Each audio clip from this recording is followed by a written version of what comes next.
আগেকার দিনের গরমকাল। উফ, কি গরমটাই না পড়েছে এবছর। উফ, ভাগ্যিস সকাল সকাল উঠে মায়ের হাতে হাতে কাজগুলো করে নিলাম। এবার পুকুরে গিয়ে চানটা করে আসি। উফ, যাই পাখি আর টুকটুকিকেও ডেকে নেবো সাথে। হ্যাঁ, যেগুলো রেখে আসি। গামছাটা নিয়ে নিই। মা, আমি পুকুরে চান করতে যাচ্ছি।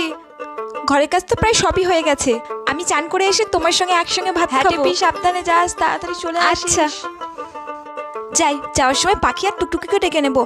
পুকুরে গিয়ে মজা করে সাঁতার কাটবো আর চান করবো, খুব মজা হবে। এই গরমে পুকুরে চান না করলে হয় নাকি?